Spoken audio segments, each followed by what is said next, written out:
sacar el tiempo de su agenda para acompañarnos en esta audiencia. La Comisión Primera de la Cámara de Representantes se ha trasladado a varias ciudades del país con el objetivo de celebrar esas audiencias públicas y poder escuchar a las comunidades del proyecto de ley que está en curso en la comisión, que es el proyecto de ley 205 del 2022, acumulado con el proyecto de ley 282 del mismo año, que busca modificar, actualizar la ley de propiedad horizontal, la ley 675 del 2001. Ese es el objetivo de estas audiencias, contempladas en el reglamento interno del Congreso de la República, la ley quinta, y por ello tomamos varias ciudades y quisimos estar hoy en Bucaramanga, no sin antes saludando a nuestro compañero también de Comisión Primera y parlamentario, el doctor Rueda. Gracias por acompañarnos, por ayudarnos a hacer también la convocatoria y poder dar la posibilidad a escuchar. Ese es el objetivo principal de las audiencias públicas: escuchar a las comunidades, escuchar a aquellos sectores que tengan algún interés en aportar a la construcción de esta ley. Desde el año 2010 se ha venido haciendo un esfuerzo para modificar la ley, 10 años después de ejecutoria, y a hoy no ha sido viable. En el 2014 hicimos un intento de modificar la norma y logramos aprobarla en Comisión Primera de Cámara, pero en plenaria de Cámara no pasó. En el año 2018 nuevamente hicimos un intento de modificar la ley y avanzamos más. Con el proyecto 301 llegamos a Senado, aprobamos en Comisión Primera de Cámara, aprobamos en plenaria de Cámara, los senadores aprobaron en Comisión Primera, pero en plenaria de Senado por términos no alcanzó. Nuevamente hacemos este ejercicio legislativo por una sencilla razón, porque es lo que en nuestros recorridos las comunidades nos han mencionado, y muchos de los que estamos acá, si no la mayoría, vivimos en conjuntos de propiedad horizontal o en vivienda de propiedad horizontal, que no es la misma que teníamos en el año 2001, sino con diferentes componentes sociales que obligan a que haya una normatividad que permita solucionar cada uno de los temas de convivencia, de administración de los conjuntos de propiedad horizontal, no solamente en lo residencial, sino también en lo comercial, por supuesto generándolo en la parte industrial, que permita tener las herramientas jurídicas para que se pueda generar mejores espacios. Nos acompaña también la secretaria de la Comisión Primera, la doctora Amparo. Gracias, Amparito, por siempre su disposición. Ayer estábamos en Villavicencio realizando esta misma audiencia y aspiramos terminar en la ciudad de Cali, Medellín y Tunja. Agradecerle al doctor Hugo Gamboa, delegado del Ministerio del Interior, por acompañarnos a esas audiencias. Tenemos 7 personas, o se inscribieron por la plataforma 42 personas para participar de la audiencia. 43, 49 personas para participar de la audiencia, un buen número, pero aspiramos que en el transcurso pues vayan llegando. Hoy tenemos 7 personas para iniciar nuestra audiencia.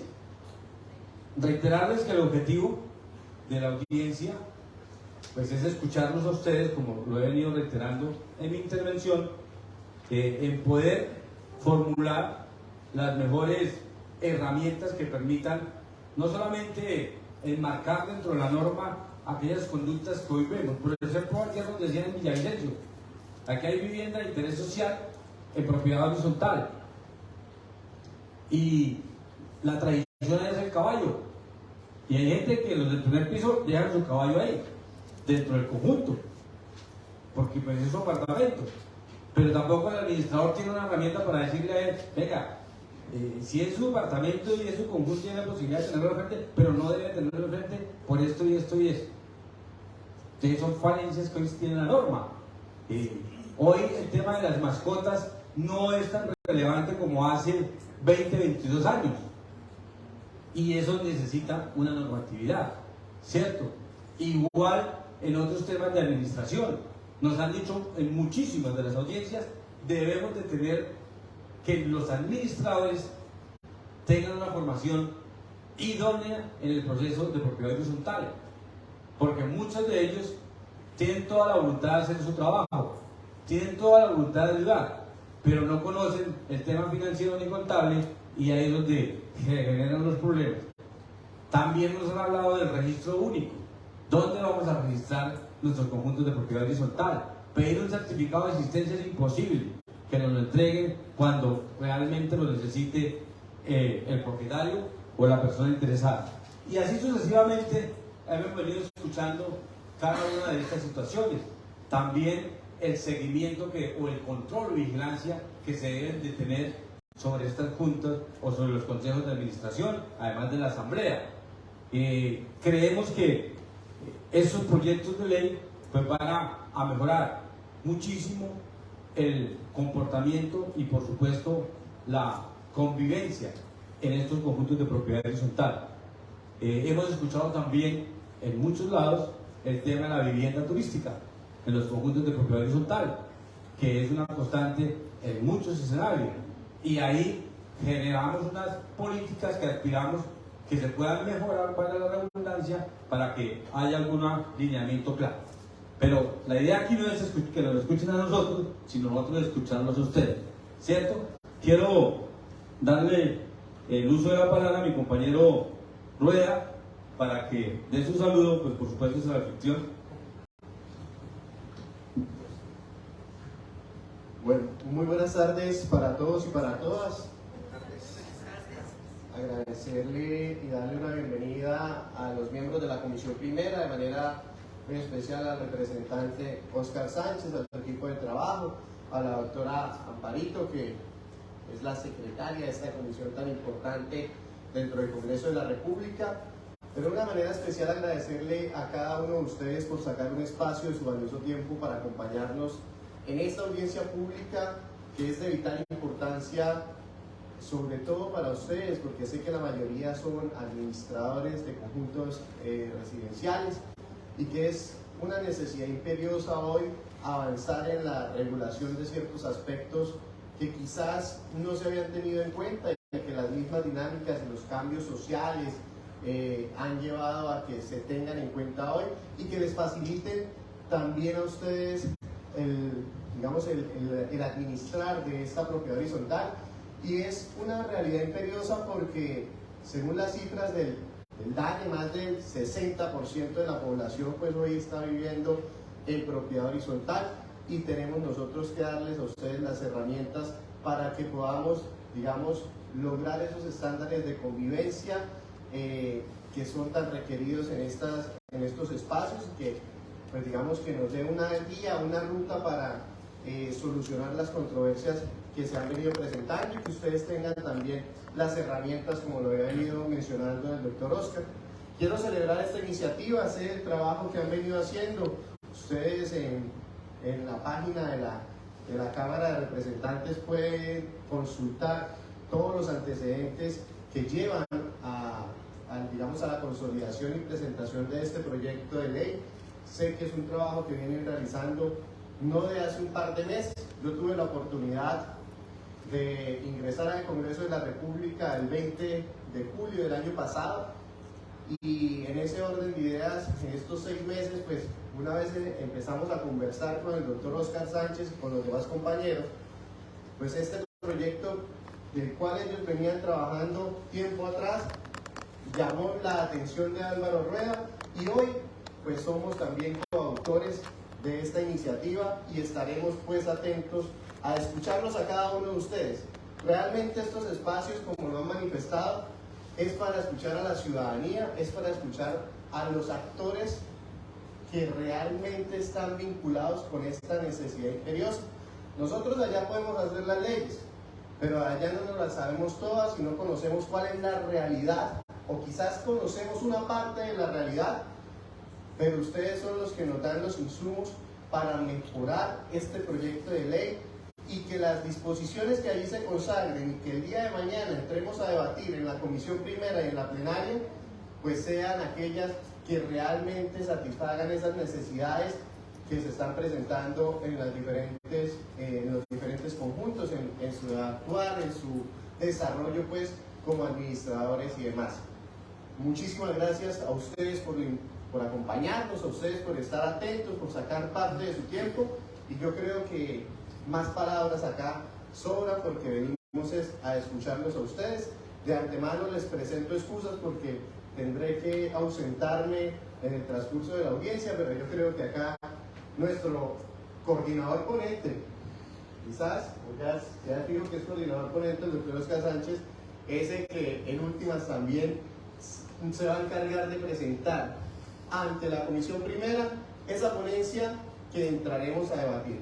Hoy está el proyecto, quizás el día de mañana en la ponencia se vayan a realizar algunas modificaciones, entonces algunos articulados, digamos, si a bien lo tienen junto con los demás ponentes, serán suprimidos y se presentarán en la comisión para que entremos a debatir sobre ese proyecto. Pero no sin antes escucharlos a ustedes para enriquecerlo y hacer de este, como mencionaba anteriormente, un proyecto que sea eficaz y eficiente en todo lo relacionado con la propiedad horizontal. Mil gracias a ustedes por acompañarnos.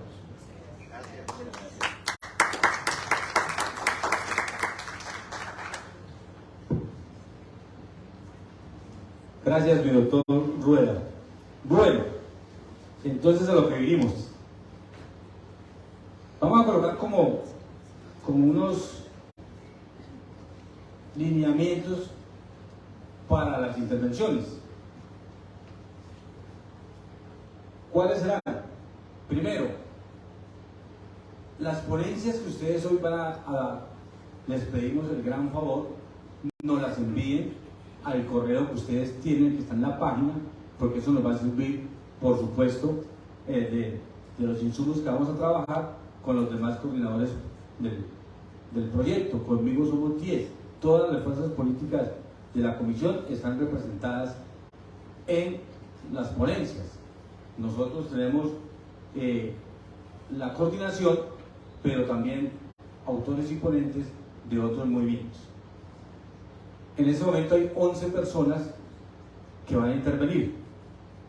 Entonces, inicialmente pues van a tener 4 minutos, pero por supuesto si en esos 4 minutos no han terminado su intervención, con gusto les damos más tiempo. Inicialmente. Secretaria Silva, se le diera el orden del día. Sí, señor presidente de esta audiencia, doctor Álvaro Rueda, señores asistentes, siendo las 2:27 de la tarde, me procedo con la lectura del orden del día. Honorable Cámara de Representantes, Comisión Primera Constitucional, Legislatura 2022-2023, Audiencia Pública Bucaramanga, Santander, orden del día, viernes 3 de marzo de 2023. Primero, lectura de la resolución número 031 del febrero 24 de 2023. 2. Audiencia pública. Tema: proyecto de ley número 205 de 2022, Cámara, por medio de la cual se reforma y adiciona la ley 675 de 2001 referente al régimen de propiedad horizontal en Colombia y se dictan otras disposiciones, acumulada con el proyecto de ley número 282 de 2022, Cámara. Autores: los honorables representantes Oscar Hernán Sánchez, Álvaro Rueda, Juan Carlos Wills, Carlos Felipe Quintero, Piedad Correal, Karime Cotes, Carlos Adolfo Ardila, Olga Lucía Velázquez, Olga Beatriz González, Luis Yair Castellanos y otros más. Ponentes en la Comisión Primera de la Honorable Cámara de Representantes: el doctor Oscar Hernán Sánchez, coordinador; José Jaime Uzcategui, coordinador; Jorge Méndez, Jorge Eliezer Tamayo, Delcy Sasa, Ali Uribe, Duvalier Sánchez James, Hermenegildo Mosquera, Marilén Castillo y Luis Alberto Albán. Estos proyectos fueron publicados en la Gaceta 1239 de 2022 y 1446 de 2022. Lugar de la audiencia: auditorio de la Cámara de Comercio de Bucaramanga. Enlace para las inscripciones enviados por la plataforma. Esta audiencia se da en virtud de la proposición número 19 aprobada en la Comisión Primera de la Honorable Cámara de Representantes y suscrita por los honorables representantes Oscar Hernán Sánchez, José Jaime Uzcategui, Jorge Méndez, Jorge Eliezer Tamayo, Delcy Izaza, Ali Uribe, James Mosquera, Marilén Castillo y Luis Alberto Albán. Tercero, lo que propongan los honorables representantes, presidente Juan Carlos Buil, vicepresidente Heráclito Landines, secretaria Amparo Calderón. Ha sido leído el orden del día, señor presidente. Siguiente punto, señora secretaria. Sí, señor presidente. Lectura de la resolución número 032 de febrero 24 de 2023, por la cual se convoca audiencia pública. La mesa directiva de la Comisión Primera de la Honorable Cámara de Representantes, considerando a que la Ley Quinta del 92 en su artículo 230 establece el procedimiento para convocar audiencias públicas sobre cualquier proyecto de ley o acto legislativo. B, que mediante proposición número 19 aprobada en la Comisión el martes 18 de octubre de 2022 y suscrita por los representantes Oscar Hernán Sánchez, autor y coordinador ponente, José Jaime Uzcategui, ponente coordinador, Jorge Méndez, Delcy Izaza, Ali Uribe, Jorge Eliezer Tamayo, Luis Alberto Albán, Marilén Castillo y Jaime Hermenegildo, han solicitado la realización de audiencia pública. Sé que la mesa directiva de la comisión considera que es fundamental en el trámite de estas iniciativas conocer la opinión de la ciudadanía en general sobre el proyecto de ley antes citado. D, que el artículo 230 de la Ley Quinta del 92 faculta a la mesa directiva para reglamentar lo relacionado con las intervenciones y el procedimiento que asegure la debida atención y oportunidad. E, que la Corte Constitucional en reiterada jurisprudencia con relación a las audiencias públicas ha manifestado, abro comillas, las audiencias públicas de participación ciudadana decretadas por los presidentes de las cámaras o sus comisiones permanentes, dado de que el propósito de estas no es el que los congresistas deliberen y deciden sobre algún asunto, sino el de permitir a los ciudadanos o particulares interesados expresar sus posiciones y puntos de vista sobre los proyectos de ley o acto legislativo que se estén examinando en la célula legislativa correspondiente. No son así sesiones del Congreso de sus cámaras, sino audiencias programadas para permitir la intervención de los ciudadanos interesados. Resuelve artículo primero, convocar audiencia pública para que las personas naturales o jurídicas interesadas presenten opiniones o observaciones sobre el proyecto de ley número 205 de 2022 Cámara, por la cual se reforma y adiciona la ley 675 de 2001, referente al régimen de propiedad horizontal en Colombia, y se dictan otras disposiciones, acumulado con el proyecto de ley número 282 de 2022 Cámara. Artículo segundo. La audiencia pública se realizará el viernes 3 de marzo de 2023 en la Cámara de Comercio de la ciudad de Bucaramanga. Artículo tercero. Las inscripciones para intervenir en la audiencia pública podrán realizarse hasta el jueves 2 de marzo de 2023. Artículo cuarto. La mesa directiva de la comisión ha designado en el honorable representante Oscar Hernán Sánchez León, ponente y autor del proyecto de ley, la dirección de la audiencia pública, quien de acuerdo a la lista de inscritos fijará el tiempo de intervención de cada participante. Artículo quinto. La Secretaría de la Comisión efectuará las diligencias necesarias ante la iniciativa de la Cámara a efecto de que la convocatoria de la audiencia sea de conocimiento general y en especial de la divulgación de esta audiencia en el canal del Congreso. Artículo sexto. Esta resolución rige a partir de la fecha de su comunicación dada en Bogotá los 24 días del mes de febrero del año 2023. Juan Carlos Wills, presidente, Heráclito Landines, vicepresidente, Amparo Calderón, quienes habla secretaria. Presidente y señores asistentes, con relación al artículo quinto, dejamos la constancia por parte de la Secretaría que se ha hecho seguimiento y efectivamente la audiencia fue convocada por el canal institucional del Congreso y de hecho se inscribieron 49 personas para participar. Se invitaron unas personas puntualmente que así lo solicitó el señor ponente coordinador de esta audiencia, como al Ministerio de Vivienda, al Ministerio del Interior, al Viceministerio de Vivienda, la Alcaldía de Bucaramanga, la Asamblea de Bucaramanga y algunas instituciones que consideraron importantes para que de propiedad horizontal, para que se vincularan y pudieran hacer los aportes necesarios a este proyecto. Con este informe, señor presidente, puede usted dar inicio formal a esta audiencia pública. Gracias, señora secretaria. En ese orden de ideas vamos a iniciar las intervenciones. Invitamos a la persona que llamemos a que haga uso de la tril. Don Libardo Uribe. Adelante, Oliver.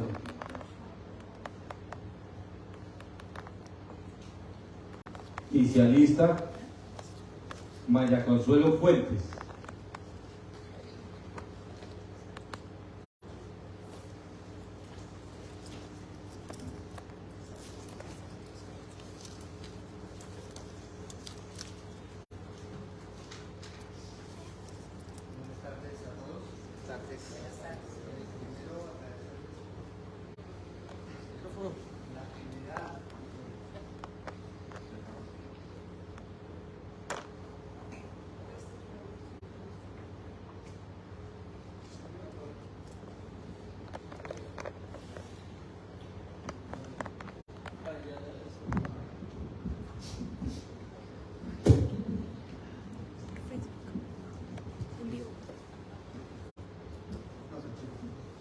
Bueno, muchas gracias, buenas tardes nuevamente.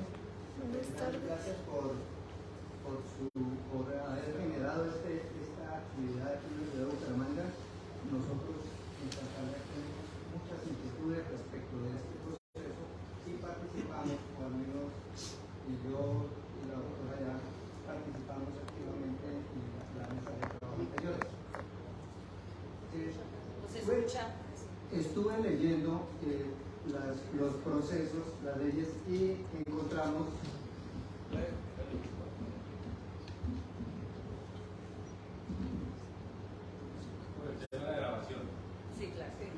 sí, listo. O sea, el primer comentario es que la ley 675, según mi punto de vista, está bien, pero requiere unas mejoras que se originan en lo que comentaba el doctor hace un momento. El tiempo, los procesos se van cambiando y requieren ajustarse. Voy a hablar desde el punto de vista netamente operativo y logístico de lo que son los procesos administrativos en la propiedad horizontal que no se tocaron en esta reforma. ¿Por qué? Porque es que hay mucha incertidumbre en los procesos de la propiedad horizontal y muchas interpretaciones amañadas de acuerdo a las conveniencias de cada actor en la propiedad horizontal. Por ejemplo, no hay claridad en algunos términos. Nosotros proponemos, por ejemplo, que se cambie o se defina en esta nueva ley el término delegado. ¿Por qué? Porque a su vez estamos proponiendo que se habilite el sistema de asambleas en la propiedad horizontal mediante el uso de los delegados. Este es un sistema muy común en las cooperativas, en los sindicatos y en las otras entidades. ¿Y para qué lo proponemos? Yo no sé si ustedes han asistido a asambleas de copropiedades donde hay más de 500 unidades o más de 300. Duran 12 horas y al final se toman decisiones por 3 o 4 porque todo el mundo se va a las 3 o 4 de la mañana. Lo que estamos proponiendo es que se habilite y se modifique la definición del término delegado para que el delegado sea o tenga la misma definición que tiene en el sector cooperativo ajustado a la propiedad horizontal. Delegado en su esencia sería un propietario elegido por otros propietarios para representarlos en la asamblea. Tiene que tener la calidad de propietario, no puede ser y a su vez hay que definir también la palabra representante, que se le da una interpretación en las asambleas. Representante es quien se presenta a una asamblea con un poder de representación emitido por un propietario. Es diferente al delegado. La ley 675 los pone diferentes en los dos artículos. Uno, en el artículo que define quiénes pueden asistir a una asamblea, porque dice podrán asistir propietarios, representantes y delegados. Pero luego en el artículo que designa quiénes pueden ser consejeros, dice pueden ser consejeros los propietarios y los delegados. Nunca nombra a los representantes por una razón que es muy clara, y es que el representante no tiene interés en la copropiedad, va a representar a quien le otorgó, le extendió un poder. Por eso nosotros proponemos que en esta reforma se incluya la elección, la realización de asambleas mediante los delegados.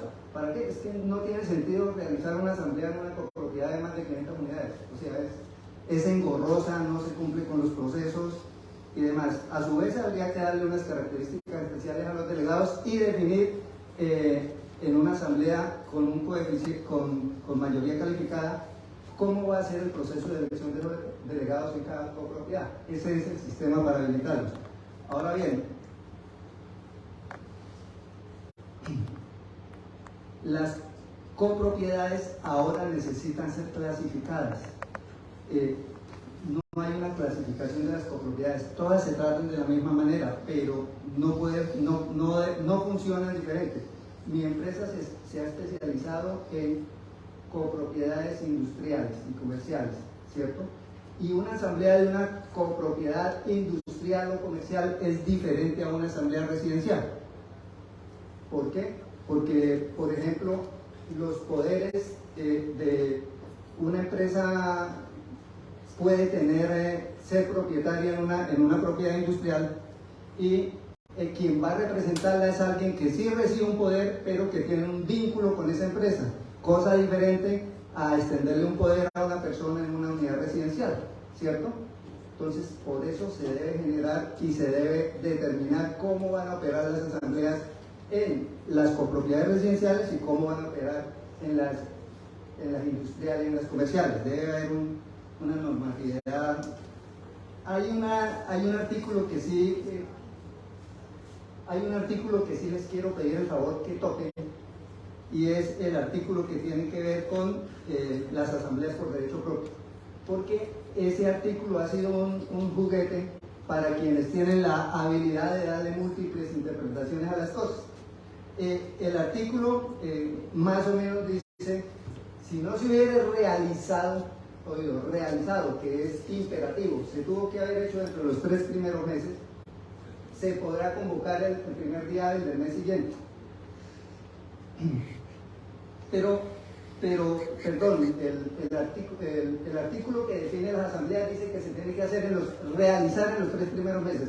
Y luego el artículo del asamblea por derecho propio dice: si no se hubiera convocado, que es totalmente diferente, ¿cierto? Y eso los magos de la propiedad horizontal le han dado interpretaciones. Les doy un ejemplo para que vean lo amañado que es esto. En una copropiedad, un mago me citó a la asamblea el 31 de marzo, la convocó el 31 de marzo y la convocó para mayo. ¿Entienden? O sea, con eso es que juegan. Entonces, ¿cuál es el problema que le falta ajustar a la ley 675? Porque repito, la ley 675 está bien, hay que ajustarla. Es darle esos ajustes de las cosas o de los problemas que hemos empezado a detectar.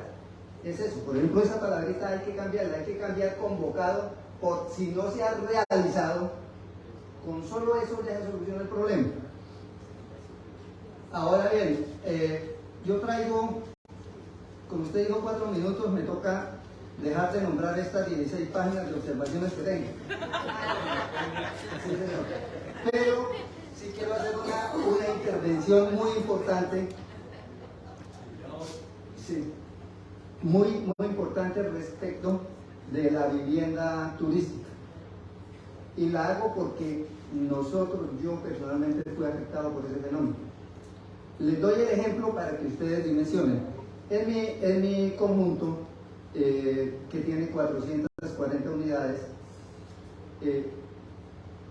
empezó a entrar una gente rara a un apartamento. Llegaron con autorización del propietario y con número y con placa del carro. Entraron el viernes, estuvieron viernes, sábado y domingo, salieron el domingo, se hicieron amigos del vigilante, le dijeron que el domingo se iban a ir a montar cicla, porque aquí en Bucaramanga es muy popular montar cicla, y salieron con 4 bicicletas, cada una de 18 millones de pesos.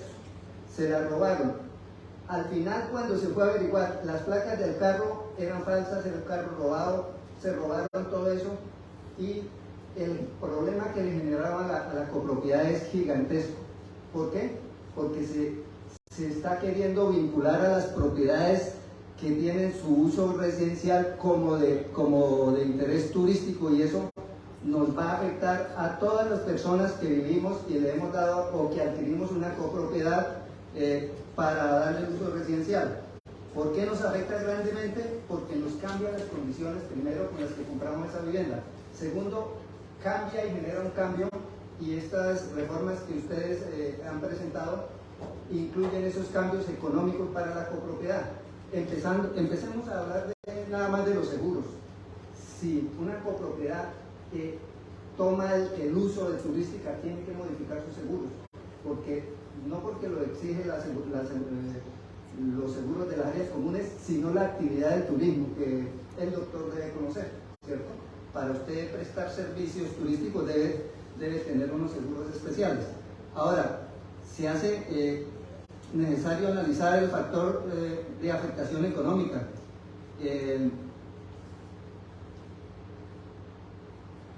Todo lo que la operatividad de una propiedad residencial tiene que ser modificado, inclusive el mismo administrador. Un administrador de vivienda residencial no puede ser administrador de una copropiedad de tipo turístico, porque tiene que tener una formación especializada en turismo. Eso no puede ser cualquiera. ¿Qué quiere decir eso? Que si a mi unidad residencial, que es familiar, se le cambia el tipo, vamos a tener que sufrir los costos y las afectaciones por eso, empezando por el administrador. Los costos que genera que a mi copropiedad lleguen 10 o 20 personas extranjeras a hacer uso de mis áreas comunes, los riesgos en seguridad física. Mire, yo les decía a los que nos robaron, gracias a Dios que nos robaron las 4 bicicletas, porque pudo haber sido que esos extranjeros, porque se decían extranjeros, hubieran entrado, hubieran tocado mi apartamento y me hubieran dicho, vecino, regáleme un azúcar, un café, una sal. Entran a mi apartamento, nos hacen lo que quieran, duran 2 días con nosotros allá. ¿Y quién responde la pregunta? Ahora, esa reforma a la vivienda turística debe contemplar,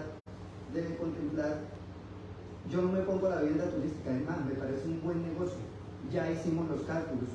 Una parte estudio que vale 300 millones de pesos aquí en Bucaramanga, dotado, genera los mismos ingresos que en una copropiedad industrial da una bodega que vale 2.500 millones de pesos. ¿Sí ve? La diferencia y el tan buen negocio que es, porque es que una parte estudio se cobra a $100 el día aquí en Bucaramanga actualmente. Un familiar mío que vive en Estados Unidos paga esos $100 el día. Eso genera un ingreso malo de 12, 15 millones de pesos al mes. Es muy buen negocio. Por eso la reforma lo que tiene que incluir en lo que tiene que ver con la vivienda turística es la implementación exclusiva de condominios para destinación turística, porque se pone en riesgo la integridad de las personas que le dan su uso residencial a las viviendas turísticas. No lo molesto más, le hago llegar a mi exceso. Listo, gracias, don Gerardo. Y esperamos su correo con la ponencia que nos acaba de exponer. María Consuelo Fuentes. Y se prepara don Raúl Guerrero. Don Raúl está. Bueno, adelante, doña María Consuelo. Muchísimas gracias. Muy buenas tardes para todos. Buenas tardes. Bueno, yo pertenezco a la mesa 10 y esa mesa 10 manejamos toda la parte jurídica dentro de esta reforma, adición y modificación a la ley 675. Me siento pues dentro de mi grupo, esa mesa 10, de grandes personas que viven en carne propia todo lo que es la propiedad horizontal, entre administradores, entre abogados, entre personas que manejan toda esa parte y que realmente somos los que debemos de participar en estas audiencias y poder llevar a cabo una reforma realmente que sea necesaria. Esta es la primera vez en tantísimas épocas y etapas en las cuales la ley 675 ha tenido como esas intervenciones de quererse modificar y que no se ha podido modificar. Es la primera vez que el Congreso de la República toma en serio y lleva a esa socialización de llevarla a todas las ciudades, a las grandes ciudades, para poder mirar, analizar y sacar algo que realmente nos urge. Ya la ley 675, a pesar de que es muy completa, hay muchas cosas que aún faltan de poder esto tecnificar en términos, adicionar y cambiar otras. Entonces creo que en esta oportunidad sí nos tomaron muy en serio a nivel nacional por parte del Congreso y que eso realmente sea urgente analizar. Faltaron ciertas cosas, puntos muy importantes. nos exigen a los administradores de propiedad horizontal una cantidad de requisitos profesionales, técnicos, de los cuales muchos no los tienen. Otros nos hemos ido a través del tiempo de los años capacitando, pero el gobierno tampoco ha querido escuchar ese clamor de que se cree la carrera realmente profesional como administrador de propiedad horizontal. Nosotros somos un de todito. Tenemos que saber temas de ingeniería, temas de arquitectura, temas de contabilidad, de todo, de derecho, ante una tutela o un derecho de petición. Y resulta que eso no lo puede saber. Si llega un contador, el contador no es profesional en derecho, no es profesional en arquitectura, no es ingeniero. Si llega un especialista en derecho, pues él no es arquitecto, él no es ingeniero. Se fijan todos los vacíos que hay y exigen, muchas veces ve uno las convocatorias para el cargo de administrador de propiedad horizontal y le exigen carrera profesional. Y eso no está contemplado dentro del marco legal a nivel nacional. No nos pueden ir a exigir una cantidad de cosas cuando el gobierno no ha tomado de verdad en serio de que ya esto se creció y que se hace necesario y urgente crear una carrera profesional del administrador de propiedad horizontal. No se ha pensado que la gran mayoría de administradores en este momento son más personas que con la trayectoria de los años que lleva esto simplemente lo cogieron como una actividad o oficio, pero no con los años en llegar a tenerse que profesionalizar. Ya, por ejemplo, que lleva, por ejemplo, 25 años, 30 años como administrador de propiedad horizontal, si esto se lleva a cabo y esta reforma avanza, ya no podrá ejercer como administrador de propiedad horizontal porque le exigen todo eso. Más sin embargo, quedan los pasivos. El que es arquitecto no sabe derecho, el que es ingeniero no sabe de muchísimas cosas. Entonces yo creo que es importantísimo y pues participé de la mesa, estudiamos punto por punto de la ley 675 para sacar ese borrador o proyecto para que sea el Congreso a través de esta socialización que se está llevando en todas las ciudades a nivel nacional, que es muy importante, para que después no vengan a decir es que no se socializó. Se invitó para que todos participáramos y diéramos nuestros aportes en esto. Yo sí he sido muy insistente en que realmente el gobierno busque también esa protección al administrador, porque todo esto de la ley 675, yo creo que el 80% de la responsabilidad la tiene el administrador de propiedad horizontal.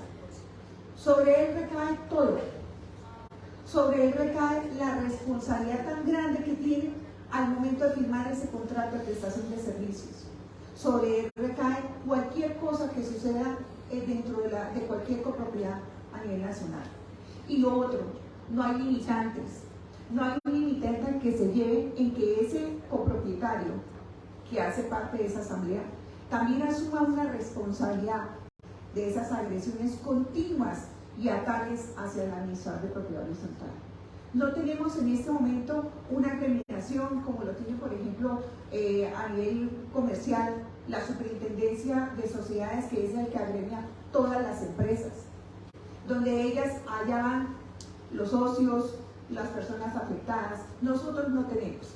Yo fui una de las personas que decía que qué interesante sería que en propiedad horizontal creáramos la Superintendencia de Propiedad Horizontal, donde pudiéramos accionar todos, tanto propietarios como los mismos administradores, como los mismos consejos de administración y todo lo que tenga que atañe a la propiedad horizontal, pero desafortunadamente no lo tenemos.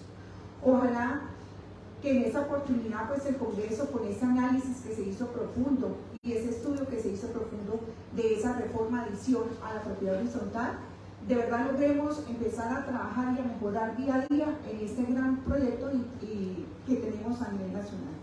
Entonces, mi idea y lo que dejo para tener en cuenta es que se busque una mayor protección y que se le dé todas las garantías al administrador de propiedad horizontal de crear la carrera técnica o profesional como administrador.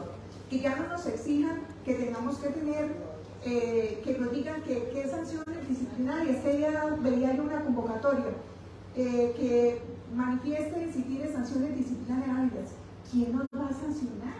Si es que no tenemos un ente que nos sancione. Nosotros no tenemos como el Colegio de Contadores, como la Junta Central de Contadores o el Consejo Superior de la Judicatura para los abogados o los ingenieros. Nosotros no lo tenemos y nos exigen eso. Uno se ríe de la cantidad de requisitos que exigen, es una violación y un desconocimiento total y absoluto de lo que es la propiedad horizontal. Muchísimas gracias a todos. A usted, María José, y gracias. Don Raúl Guerrero. Y se alista don Manuel Fuero.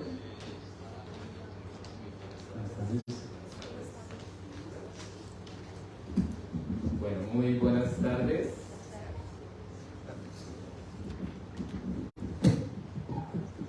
Primero que todo, agradecerles por su asistencia. Creo que esta audiencia pública de propiedad horizontal es supremamente importante. Agradecerles a ustedes. Y hoy mi reclamación la hago desde el punto de vista como auditor. Mi nombre es Raúl Guerrero, soy contador público del municipio de Floridablanca, Santander. Manejo las auditorías, igual que las revisorías fiscales de todo el área metropolitana. Frente al tema que es muy preocupante, lo que nos dijo nuestro abogado, el tema que más me preocupa en estos momentos es de vivienda, lo que es residencial. No se debe. Vemos que ya algunos reglamentos de constructoras en edificaciones nuevas dejan ya el vacío o al contrario legalizan para que esas unidades residenciales puedan ejercer con su negocio de hotelería, de turismo. Eso primero afecta la seguridad de un conjunto residencial ya que llega gente nueva.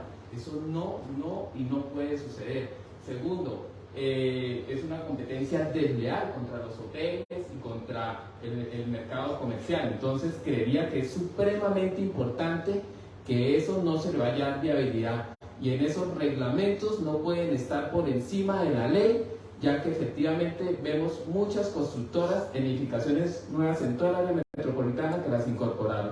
El otro tema que les quiero decir es a nuestros representantes, con todo el respeto, es que las copropiedades cada vez sus presupuestos son más difíciles.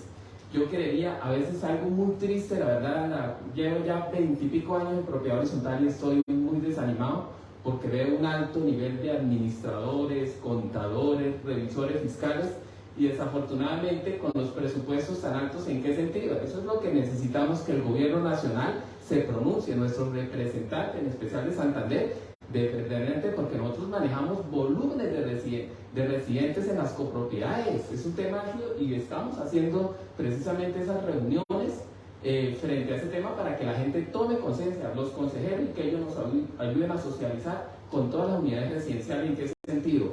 Las copropiedades, si vemos la ejecución presupuestal del año anterior, la mayoría de los servicios públicos supremamente disparados. ¿En qué se benefician las copropiedades? Pagan un alumbrado público, las farolas, el mantenimiento, los eléctricos, absolutamente todo a costo de la copropiedad, la vigilancia. Las copropiedades, recuerden señores, es la mayor generadora de economía local. Contratamos ingenieros, contratamos vigilancia, señoras del aseo, jardineros, piscineros, en fin, mantenimientos, plantas eléctricas, manejamos.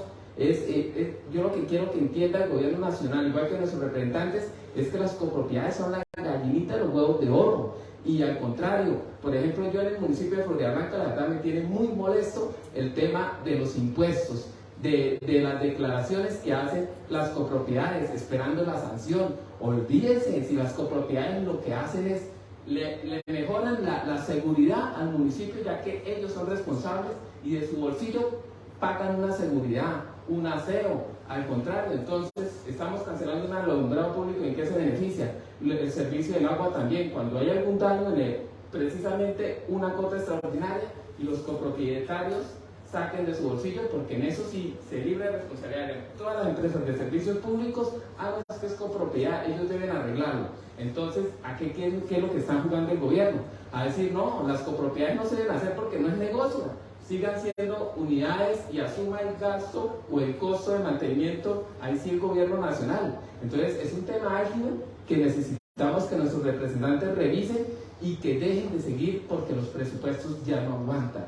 Los presupuestos, y desafortunadamente la gente lo primero que mira a rebajar es, rebajemos entonces al administrador, a los profesionales. No es el rubro que menos afecta, pero sí el tema de los servicios públicos, el tema de la afectación está perjudicando muchísimo a las copropiedades y necesitamos que ustedes nos hagan llegar esas reclamaciones justas que estamos haciendo, ya que en parte es la mayoría de la comunidad, que ahora la mayoría son los que vivimos en propiedades horizontales. Muchísimas gracias. Gracias a usted, don Raúl.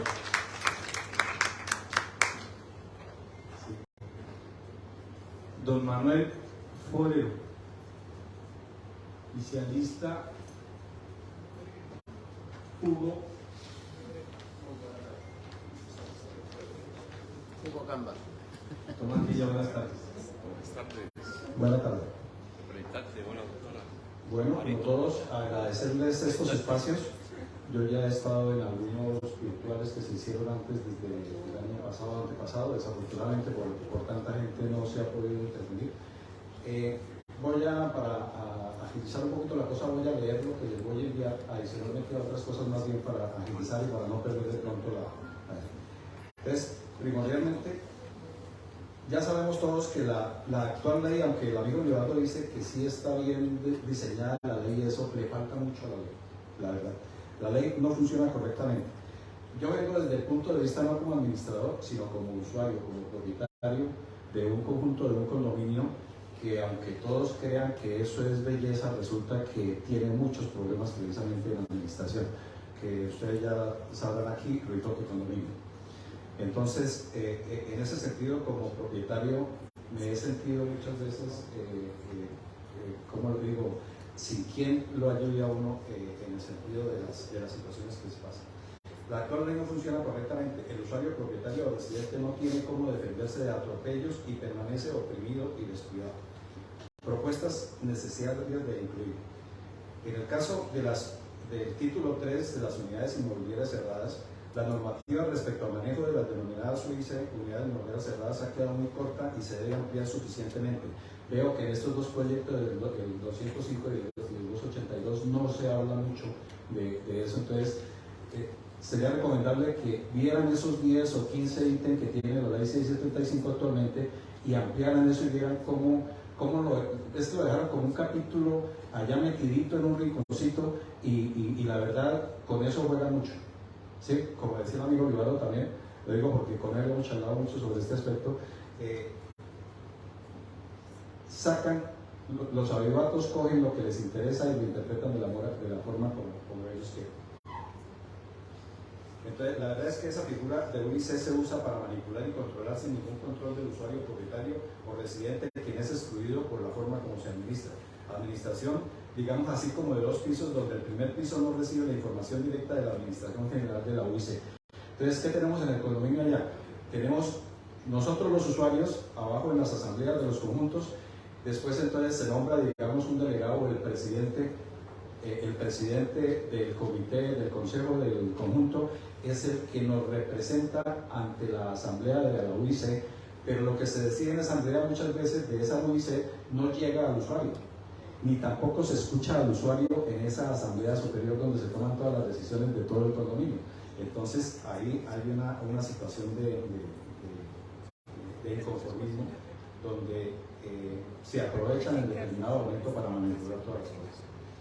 Se ha impuesto una figura que lesiona a los copropietarios. Parece no se cumple el artículo 76 que dice autoridades internas. Son autoridades internas en las unidades inmobiliarias cerradas primero. La asamblea de copropietarios. En la UIC no se tiene en cuenta la asamblea de copropietarios, ¿sí? Porque va precisamente la Junta Administradora, tienen en cuenta esto, la Junta Administradora cuando ésta exista conformada democráticamente por copropietarios o moradores que tendrán los derechos previstos en los reglamentos de la respectiva unidad inmobiliaria. Entonces, realmente ahí no juegan una colada. Hay alguna resolución allá de la administración de la UIC y resulta que el usuario no la conoce. Y después, aunque no hay sanciones en determinado momento, sí, cuando se comete la falla, entonces hay un poco más de problemas, lo tratan ya de otra forma diferente, pero bueno. No se cumple desde luego ese ítem 1 y se toma decisión que manipula al usuario. ¿Cómo se integra? Bueno, allá hay un caso que es sui generis. Yo no sé, en esa parte no he encontrado legislación, jurisprudencia que me diga si eso puede ser o no. Eso se lo dejo aquí a los señores de la Cámara. En los conjuntos, el representante legal es el administrador. Resulta que allí tenemos como 25 o 26 conjuntos y cada uno tiene su administrador. Pero en la asamblea de la UIC, el que supuestamente nos representa es el presidente del consejo de cada conjunto, no es el administrador. Pero el presidente de cada conjunto no es el representante legal. Entonces, yo creo que ahí hay una cosa que no concuerda con lo legal, con lo de ley. Esa pregunta la estoy buscando, quisiera que de pronto después en el correo se las voy a hacer y para que de pronto haya alguna contestación al respecto. Administradores como representante legal de los conjuntos, inclusive a los presidentes de los comités de dichos conjuntos. No existe reglamentación al respecto. Igual sobre sus responsabilidades en casos de daños o perjuicios por errores o mala administración. Lo decía la dama que me antecedió también, que desafortunadamente hay mucho autodidacta entre los administradores. Falta una carrera técnica que ellos tengan que hacer, así sea a través de SENA o universitaria o lo que fuera. Porque realmente hay muchas fallas en ese sentido. A ellos también muchas veces el consejo los manipula o los manipulan los, entre comillas, los proveedores del conjunto o lo que fuera, porque ponen condiciones en lo que proveen o lo que fuera, los servicios externos de mantenimiento o cualquier cosa de esas. Entonces sí es necesario que haya una capacitación para ese personal y que nos pueda ayudar realmente bien, sobre todo en muchas cosas, en el trato a la gente y en el sentido de que no es imponer las cosas, sino que tiene que ser un conciliador. En todo sentido debe haber en el administrador un conciliador, que realmente sí digo yo, debería de ser todero, porque es que en un conjunto se da de todo, y si la persona no sabe, entonces comete errores, ¿sí? Yo particularmente, yo soy ingeniero químico, yo a veces digo ingeniero cómico. ¿Por qué? Porque particularmente de aquí de la UIS, trabajé en Ecopetrol y la verdad es que en Ecopetrol nosotros los que trabajamos en la época del siglo pasado nos volvimos toderos, teníamos que aprender de todo, ¿sí? Y hasta de técnicos eléctricos o lo que fuera, porque cuando una planta fallaba, lo que fuera y no estaba el eléctrico ahí, uno tenía que coger la herramienta y meterle la mano allá porque no podía dejar que la planta explotara o cualquier situación de esas. Entonces sí, la verdad es que se tienen que volver toderos. Si quieren ser buenos administradores, tienen que volverse toderos y analizar y estudiar de todo. Se abusa desde la administración al tratar de obtener créditos por facilitar terrenos o acceso a determinados servicios que afectan la salud del residente, caso proliferación de antenas de telecomunicaciones. Resulta que ahorita hay otro problema que de pronto no depende solamente de esta comisión de ustedes, lo de las antenas de telecomunicaciones. Resulta que en el condominio había dos antenas de comunicación, una estaba adentro y otras dos estaban fuera del condominio. Ahorita ya están instalando 10 antenas y se complica cada día más la cosa porque resulta que ya no tenemos dos empresas de servicios, sino que ya vamos teniendo 5 o 6 y van a llegar más todavía. Entonces, si por cada empresa que haya se va a instalar 5 antenas allá en el condominio por lo grande, entonces nos vamos a llenar de 30 a 40 antenas, que eso lógicamente se concentra. Hay un caso especial en mi conjunto de una señora que tiene cáncer, está en una etapa lógicamente de tratamiento y le colocaron una antena exactamente a 10 metros de la casa de ella. Ella pasó un derecho de petición a la UIC y le contestaron que no, que eso la antena no le producía ningún problema, que tal. Ella dijo cómo me lo garantizan y no había cómo se lo garantizaron en esa situación. Entonces es un caso que es aberrante en ese sentido, porque ni los mismos compañeros ni los mismos amigos de allá del condominio la apoyaron. Entonces es algo que debe ser de todos modos de ley. Claro que hay que acotar, ley que no se reglamente como pasa con la ley 675 no sirve para un carajo. Perdóname la expresión, pero eso es lo que le está pasando con la ley 675. vamos a pedir, a ver que la ley, llamamos a las personas que nos apoyan, administradores que conocen, abogados y toda esa cosa, y a la larga se sienten indefensos porque no saben por dónde atacar o por dónde defender la uno. Por ejemplo, fallas en protección de datos también. Cámaras por todos lados, sí, hay que tener seguridad, pero hay que saber también cómo es esa seguridad. Le ponen una cámara al frente de la puerta suya y usted casi que no puede arrimarse en la puerta porque en todo momento está sentenciado a que comete cualquier error o sale en paños menores o cualquier situación de esas, entonces ya es un problema. Inclusive en el conjunto sucedió algo que a una persona se le cayó por allá un determinado reloj, no sé algo, y alguien lo recogió. Y resulta que fueron y lo trataron en una reunión, lo trataron de ladrón, porque el tipo llegó y cogió el reloj, pues de pronto no se lo quería robar, simplemente no sabía de quién era. Debió haberlo llevado de pronto a la portería, es posiblemente la falla, pero citaron de una vez, vieron las cámaras y todo eso y lo trataron de ladrón. Entonces yo digo, pues las cosas no deben ser así, debe haber una conciliación en determinado momento y ver cómo se manejan esos datos precisamente en las. Perdón, me demoro un poquito porque estoy tratando de aclarar algunas cosas, pero bueno. Entonces, se supone que cada propietario debe firmar la autorización si está de acuerdo en la forma que se estipula para ese manejo, siempre y cuando le informen correctamente el proceso y éste lo apruebe con firma. Si lo obligan por mayorías, ¿es legal? Yo creo que no. Que en una asamblea que todos decidieron que sí, que esa cámara la iban a instalar ahí, yo creo que no pueden obligar a una persona a que entregue sus datos así como así, si él no pone una firma para eso. Entonces, eso hay que tenerlo en cuenta. Caso de cámaras que todo el tiempo están apuntando su puerta, cámaras en vías y porterías de acceso. Entonces, en general, varios puntos. Evitar que la parte económica del trámite de reclamos, que es muy alta y tediosa y sin atención específica, el usuario queda al garete, expuesto, además de manipulado por los administradores.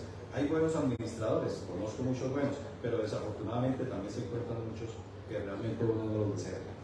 ¿Y qué pasa con esto de la parte de los costos de los reclamos? Es que un usuario, para contratar un abogado, no todos tienen para contratar un abogado para que vaya y le ponga la queja al alcalde, y él a lo mejor no sabe redactar la queja, sabe cuál es lo que le agobia, pero no sabe redactar la queja en una forma que el alcalde o el que le está ayudando allá a la alcaldía le ponga atención, y mucho menos que lo lleve adelante. Entonces lo toman del pelo en la misma alcaldía, ¿sí? Particularmente lo toman del pelo de la alcaldía. Se requiere urgente fundar entes como defensorías del usuario, ojalá sin ánimo de lucro, que permitan la justicia y control. Debe incluirse en la actual modificación y tema referente a la creación y autorización de estos entes defensores. Hasta ahora, quien no cuenta con apoyo económico queda primero, pues se le cierra el camino al reclamo y respeto de sus derechos. Fuera de eso, las alcaldías fuentes actuales de atención de reclamo no consideran o dilatan la atención del usuario. El alto gobierno nos debe a los usuarios de PH excelente vigilancia y control, pues entiendo, somos una de las principales fuentes económicas del presupuesto del Estado. Es un buen negocio. Alto aporte económico por medio de los impuestos prediales y demás obligaciones que no vemos reflejados en los servicios que recibimos y atención recibidos desde el gobierno. Poca retribución y bienestar. Desde luego, ninguna ley funciona, ya lo dije antes de la reglamentación. Incluir acciones de control de costos de públicos. Hay un caso un poquito aberrante, no sé si ustedes lo conocen, de evitar explotación de los grupos internacionales que manipulan estos servicios, tornándolos en monopolios sin control. Mira lo que nos sucedió allá. Resulta que la ES Territoque, que es la que maneja los servicios, ya manejaba energía, agua, alcantarillado y acero. Resulta que de pronto le estaba yendo mal en acero y en agua, y el año pasado, en febrero, vendió la parte de agua, se la vendió a Acuario. Pero la Superintendencia de Servicios inicialmente no le aceptó, y desde febrero que ellos presentaron la situación, entonces hasta ya, creo que hasta este año fue que le aceptó ya el cambio, porque tenían algunas dudas. En octubre, en septiembre-octubre del año pasado, le vendieron acero a ESA. Resulta que cuando se supo que estaban vendiendo, nosotros averiguando alguna cosa, encontramos a Veolia. Nosotros estábamos pagando 80.000 pesos por el servicio de acero por cada domicilio, y resulta que Veolia nos dijo que nos cobraba 32.000 pesos. Entonces dijimos, ¿cómo así? ¿Por qué tan bajito? ¿sí?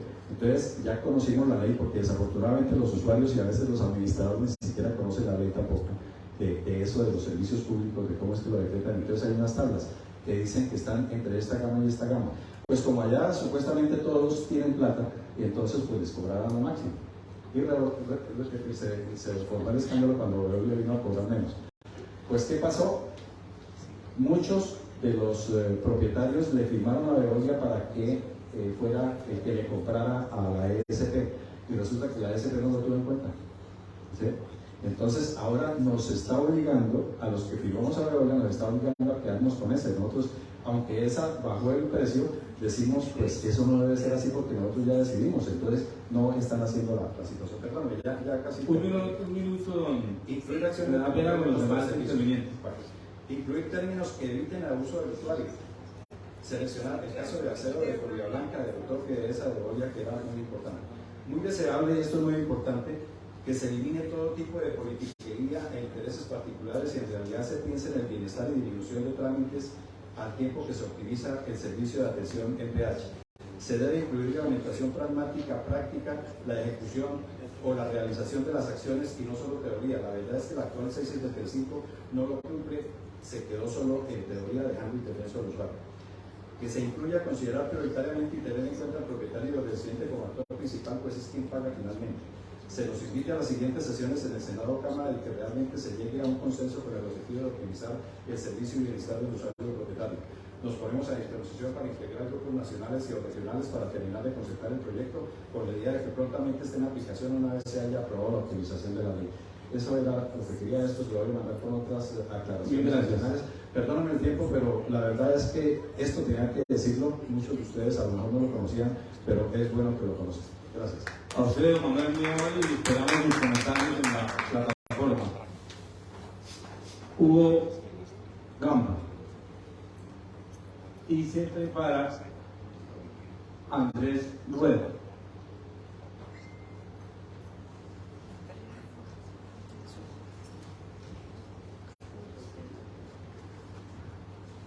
Bueno, sí señor. Digamos el tiempo es un poquitico escaso. Las audiencias públicas son un mecanismo de participación ciudadana. Señor Torres, muchísimas gracias. Hemos venido ya compartiendo, digamos, este espacio en muchas oportunidades. Nosotros como Ministerio del Interior estamos pendientes para, digamos, recibir este tipo, digamos, de todas las iniciativas que la ciudadanía aquí a nosotros nos exponga. Es un caso muy particular, de pronto el señor que acaba de pasar, eso sí, valedero por todo valedero, porque nosotros estamos aquí nosotros presentes. Esperemos que aquí, por favor, el Estado de Justicia lo tengan aquí presente, y nosotros como Ministerio del Interior estamos presentes. Digamos, una persona, uno dice, oiga, don Oscar, uno dice acá, se sienta acá y uno dice, caramba, todo lo que está pasando aquí en Bucaramanga y en cualquier parte de Colombia es una cuestión muy importante, porque uno dice, oiga, ¿qué es lo que está pasando con la propiedad horizontal? Y es una cosa muy importante, y nosotros como tal estamos pendientes para eso. Entonces, como Ministerio del Interior estamos aquí pendientes, presentes, para cualquier inquietud que ustedes presenten. Queremos que este espacio sea como una audiencia pública, y así como audiencia pública sea para eso. Entonces, don Oscar, muchísimas gracias, estamos aquí. Ayer estuvimos en Villavicencio, hoy aquí en Bucaramanga, y seguimos adelante. Muchas gracias. A usted, director Hugo, gracias. Andrés Rueda.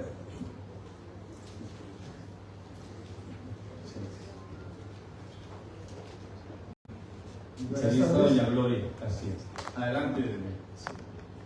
Buenas tardes, mi nombre es Andrés Rueda, soy administrador de empresas, trabajo con seguros y estudié Derecho para poder tratar mejor el tema de los seguros de acuerdo a la ley. La única petición que yo quiero y que he propuesto es cambiar el artículo 15 que habla de seguros, en donde dice que las compañías, los conjuntos podrán tomar las pólizas de seguro de modo que puedan construirse la totalidad del conjunto, pero y ponen un parágrafo donde dice que solamente es obligatorio la zona común. ¿Esto qué es lo que hace? La palabra podrán implica que no podrán, entonces siempre los conjuntos se van a lo más barato. Entonces ellos dicen, no, la ley solo nos obliga a la zona común y eso es lo que tratan de asegurar. ¿Por qué yo digo que eso está mal? En los conjuntos nuevos, sobre todo los que tienen, digamos, nuevos de 10 años para acá, la mayoría, y los estratos bajos sobre todo, la mayoría tienen crédito con los bancos. Entonces, el seguro del banco les está cobrando por zona común y zona privada. Eso es algo que a veces no entienden o no lo conocen. Es decir, los conjuntos, si miramos, si se hiciera un estudio a conciencia por parte del intermediario, les diría, primero hagan un estudio a ver quiénes tienen crédito y no necesitan asegurar el valor del edificio, ¿sí? Porque ya lo tienen, porque hay una coexistencia de seguros. ¿Qué dice la ley con respecto a la coexistencia de seguros? Que produce la nulidad del contrato. Entonces imagínense la cantidad de conjuntos que están asegurados, que el día de un siniestro, lo que pasa es que aquí en Colombia no ha pasado después de que se hizo la ley en donde si tiene el siniestro catastrófico, van a llegar los bancos a decir, muestra qué pólizas tiene, y tiene la de la copropiedad que asegura el 80%, y tiene la póliza del banco que asegura el 100%, están asegurando el 180%. Perfectamente los bancos o las compañías de seguros pueden salirse y decir, ve, acá hay nulidad del contrato, ¿sí? Y es cierto, están asegurados doblemente. Entonces, ¿qué es la propuesta mía? Y ese sería el comienzo. Artículo 15, quitemos la palabra podrán, porque la palabra podrán le permite asegurar o no asegurar. Y al no asegurar, de modo que se reconstruya todo, zona común y privada, pues le están dando la facilidad a los bancos de que ellos metan sus pólizas y no aceptan el seguro de la copropiedad. Porque si usted envía el endoso de la copropiedad al banco, le dicen, no, es que eso solo tiene zona común y asegura 200 millones, yo le pido 300. Entonces fíjense la importancia de esa palabrita, y que con los que revisen ustedes sus pólizas y hagan ese estudio de quiénes tienen y no tienen crédito. Las compañías están obligadas a expedir los endosos a los bancos, ¿sí? Y repito, lo más importante es que el día de un siniestro catastrófico van a pelear las nulidades, ténganlo por seguro, porque si la ley los apoya en el sentido de que no se paga porque está asegurado, está sobreasegurado por la coexistencia de seguros. Entonces es pequeño lo que hay que hacer. Artículo 15, cambiar la palabra podrán por deberán, y ese sería un buen arranque. Muchas gracias. A usted, don Andrés, muy amable. Doña Gloria Galán, y se prepara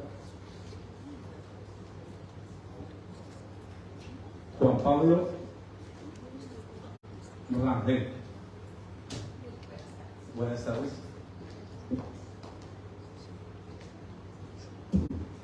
Buenas tardes aquí a los presentes.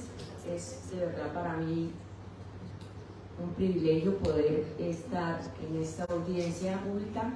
Es la primera vez que participo, y en especial pues por el tema tan importante que a todos los que estamos acá presentes y los que no pudieron estar presentes nos hace partícipes de todo este proyecto. La ley 675 pues realmente necesita un ajuste al 100%, y lo hemos reflejado en este proyecto de ley que están ante la Cámara y todos los que están participando de este proyecto.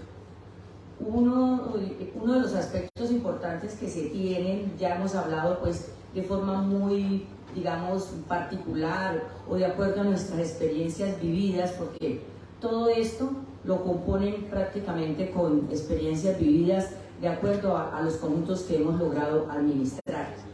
Dentro de los puntos que vi y se hace importante el hecho de que hayan tenido esa función social y ecológica dentro de la copropiedad, es adquirir un compromiso serio de parte de la copropiedad frente a la parte de lo que estamos viviendo, de todo nuestro sistema, de la parte del cambio climático, que de verdad hagamos partícipes y que formen parte también de este proyecto importante el gobierno, lo que hablaban los colegas anteriores, de mirar de que los presupuestos de verdad en las copropiedades son supremamente apretados, que el gobierno, como quien dice, nos dé una ayuda y una manito en esta parte, que nos dé un alivio para que de una u otra forma nuestras cargas, como es el pago de una administración, sea un poquito como más respaldada y podamos brindar un bienestar, una sana convivencia entre todos. Muchas gracias. A usted, doña Gloria, muy amable.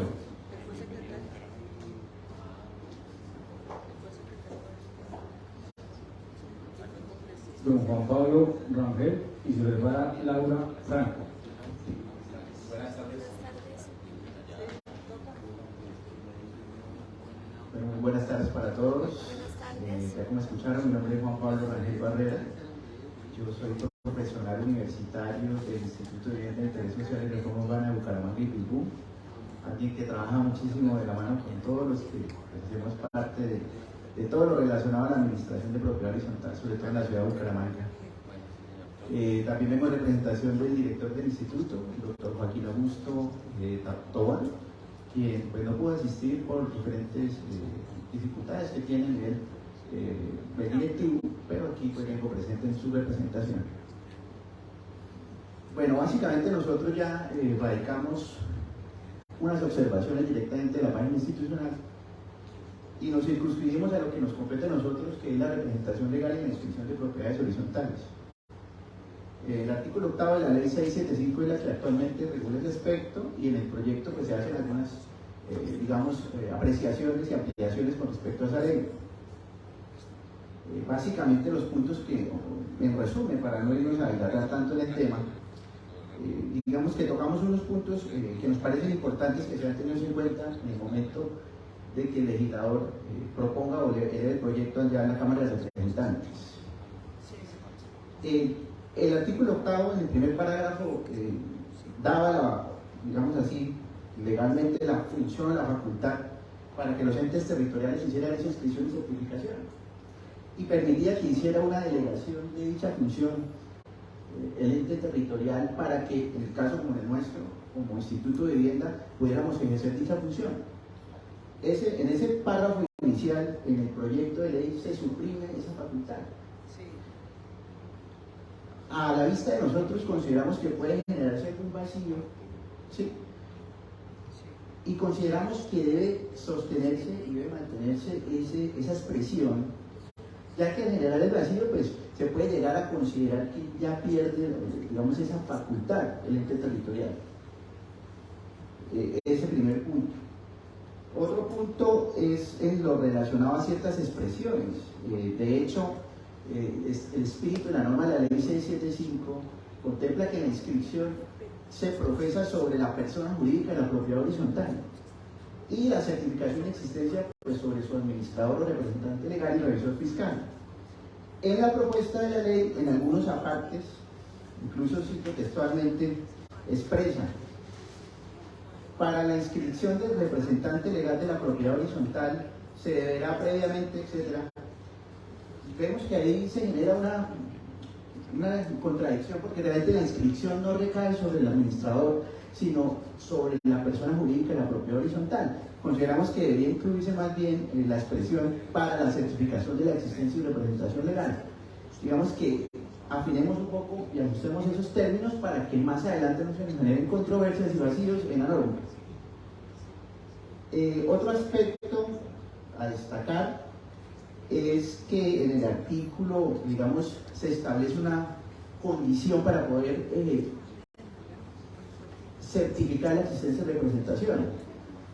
Y la condición que plantea es que los miembros del Consejo de Administración deben estar previamente inscritos en el Registro Único de Consejos de Administración, lo cual consideramos pues, bastante interesante porque nos da más piso jurídico a la legalidad de las decisiones que se toman al interior de las copropiedades. Sin embargo, ahí al renglón seguido se abre una puerta y voy a leer textualmente.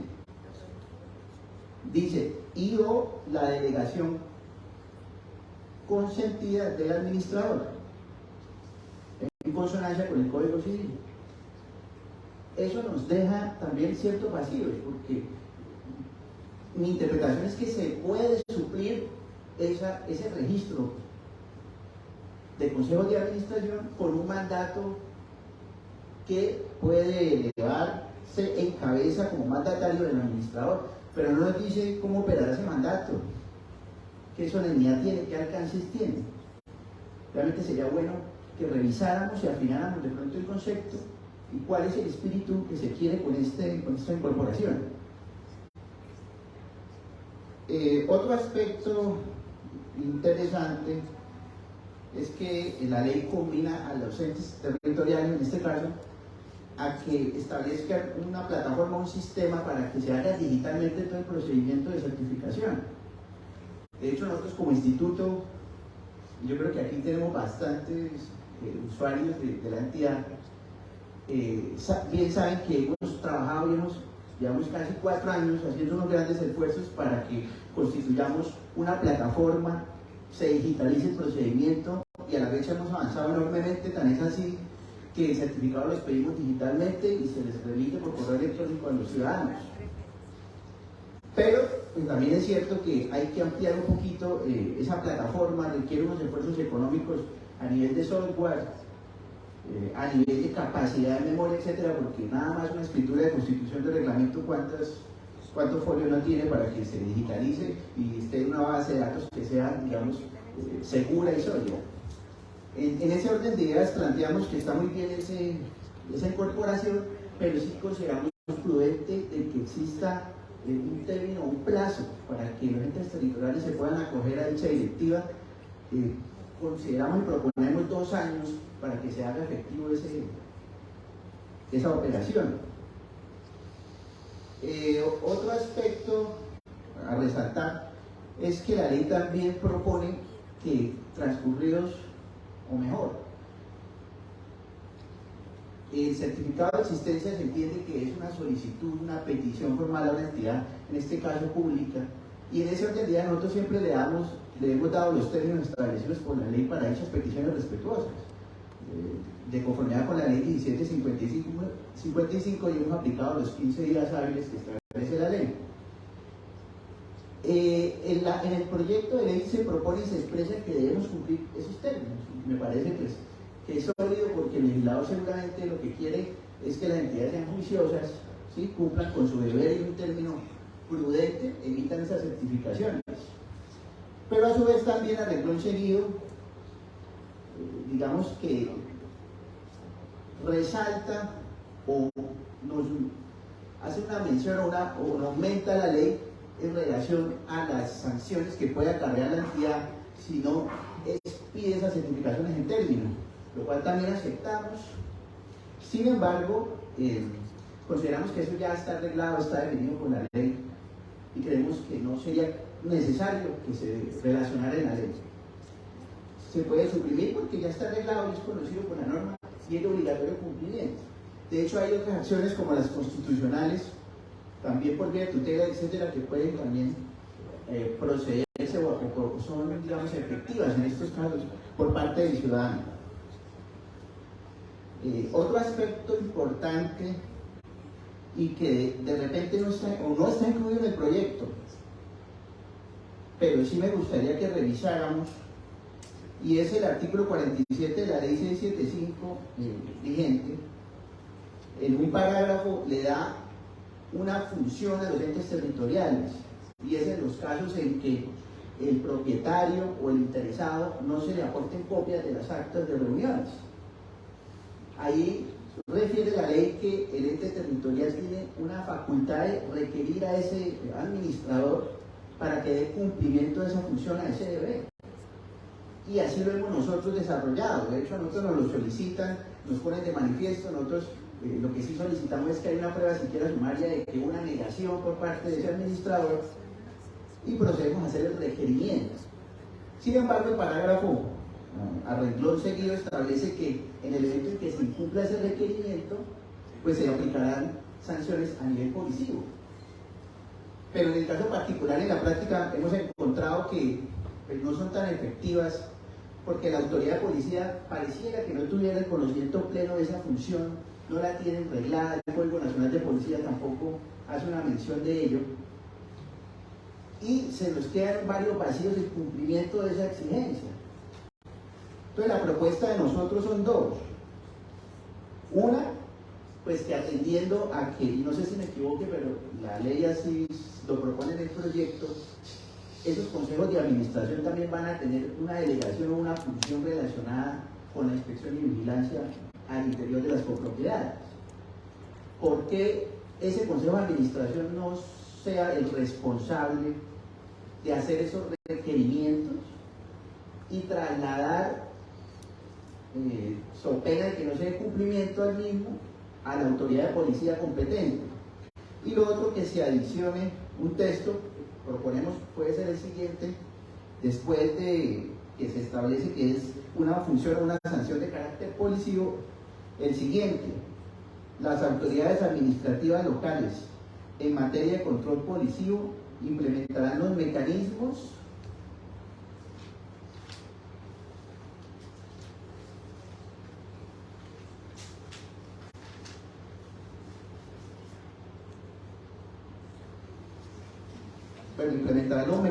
para hacer efectivas dichas sanciones de conformidad con la Constitución y la ley. Y de esa manera ejercemos una coacción frente a la autoridad para que reglamente y ponga en ejercicio ese deber que existe.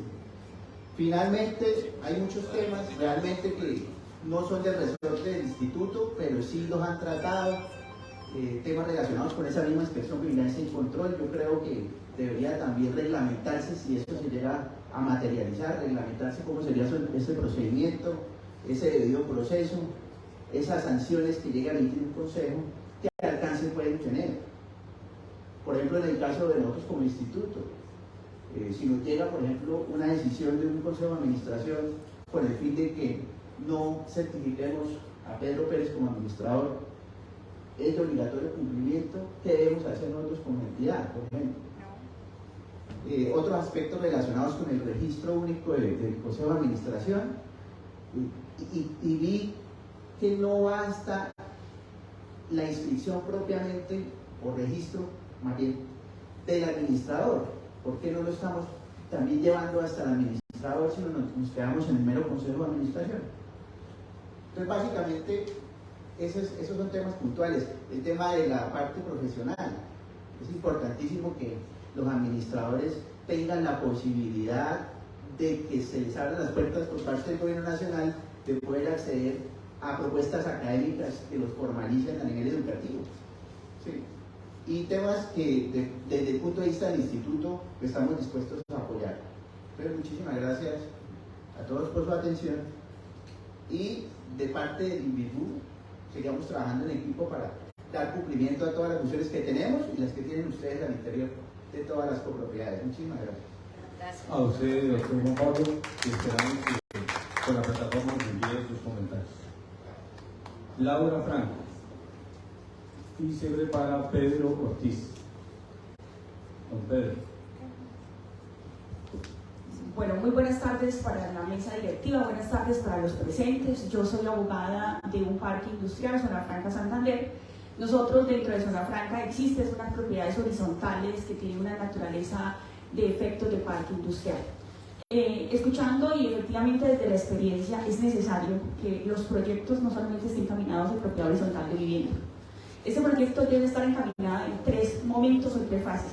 Una parte general, una parte especial para las propiedades horizontales de vivienda y una parte siguiente para lo que tiene que ver con la industria y los centros comerciales, inclusive industria aparte y centros comerciales aparte.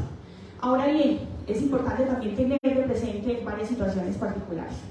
Como número uno, lo que tiene que ver yo considero que este sector tiene un vacío jurídico porque no existe ningún marco jurídico, ninguna corte, ninguna jurisprudencia que pueda nutrir efectivamente a los administradores, a los consejos directivos, a poder efectivamente buscar estos conceptos y demás. Yo considero que debe existir un artículo que establezca, por analogía, cualquier vacío que tenga la norma, debe remitirse al Código de Comercio y al Código Civil.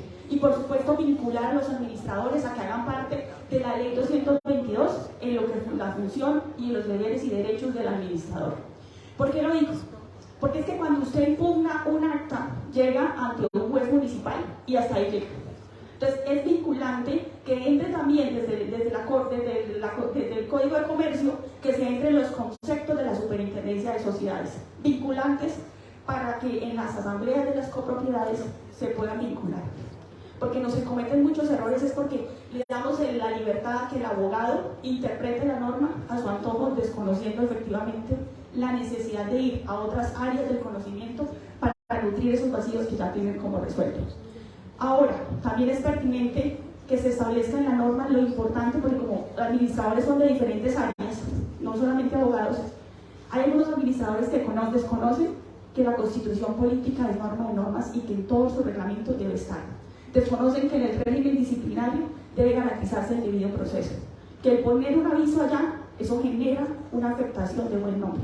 Entonces sí necesitamos que exista un artículo que relate la Constitución política y otras normas adicionales que permitan nutrir a que el administrador y al Consejo puedan ir a solucionar sus problemas y sus vacíos en la misma norma. Realmente creo que eso hace falta y se necesita. Muchas gracias. Gracias a usted, doctora Laura.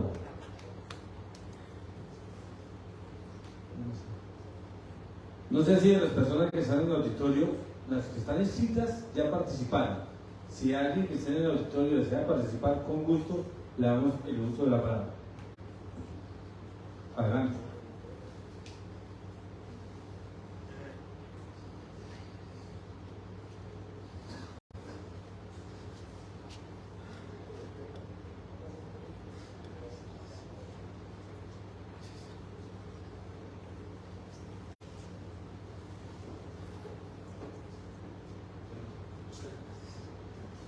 Listo, Oscar Hernández.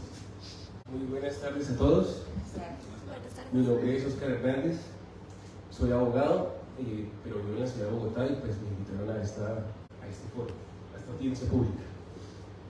Pienso que uno de los problemas importantes que se deben tratar en estos proyectos de ley son los relativos a los órganos de control y sobre todo con el nombramiento y remoción del administrador. Es un punto muy importante porque la ley le da la facultad a la asamblea y no al consejo de administración para solo nombrar. A ver, te explico. La asamblea de propietarios y de copropietarios está facultada para nombrar y remover al administrador. Y esa facultad también se traslada solo para nombrar al consejo de administración, a nombrar al administrador, pero no faculta taxativamente al consejo de administración para también remover al administrador. Y eso genera pues muchas controversias muchas veces. Entonces mi aporte es en ese tema de los órganos de control para la remoción del administrador por parte del consejo de administración. Gracias. Gracias, José, y gracias. Don Oscar.